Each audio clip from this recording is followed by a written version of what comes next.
లోక్సభలో ఇవాళ వాయిదాల పర్వం కొనసాగింది. అమెరికాతో వాణిజ్య ఒప్పందంపై కేంద్ర మంత్రి ప్రకటన, రాష్ట్రపతి ప్రసంగానికి ధన్యవాదాలు తెలిపే తీర్మానంపై ఒకరిద్దరు సభ్యుల ప్రసంగాలు మినహా పెద్దగా కార్యకలాపాలేమీ చేపట్టకుండానే రేపటికి వాయిదా పడింది. ఉదయం 11 గంటలకు సభ సమావేశం కాగానే స్పీకర్ ఓం బిర్లా ప్రశ్నోత్తరాల కార్యక్రమం చేపట్టగా విపక్ష సభ్యులు వెల్లోకి దూసుకెళ్లి ఆందోళన చేపట్టారు. అమెరికాతో వాణిజ్య ఒప్పందం సహా వివిధ అంశాలపై చర్చ జరగాలని డిమాండ్ చేశారు. దీంతో స్పీకర్ మధ్యాహ్నం 12 గంటల వరకు సభను వాయిదా వేశారు. ఆ తర్వాత మళ్లీ సమావేశమైన ప్రతిపక్షాలు ఆందోళన కొనసాగించాయి.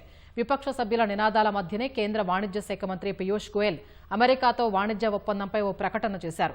అనంతరం లోక్సభ మధ్యాహ్నం 2 గంటల వరకు వాయిదా పడింది. ఆ తర్వాత తిరిగి సమావేశం కాగా రాష్ట్రపతి ప్రసంగానికి ధన్యవాదాలు తెలిపే తీర్మానంపై చర్చ సందర్భంగా గాంధీ కుటుంబాన్ని ఉద్దేశించి బీజేపీ ఎంపీ నిషికాంత్ దూబే చేసిన వ్యాఖ్యలపై దుమారం రేగింది.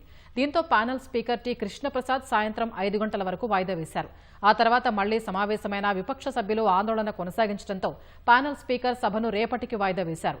ఫలితంగా రాష్ట్రపతి ప్రసంగానికి ధన్యవాదాలు తెలిపే తీర్మానానికి ప్రధాని నరేంద్ర మోదీ సమాధానం చెప్పలేకపోయారు.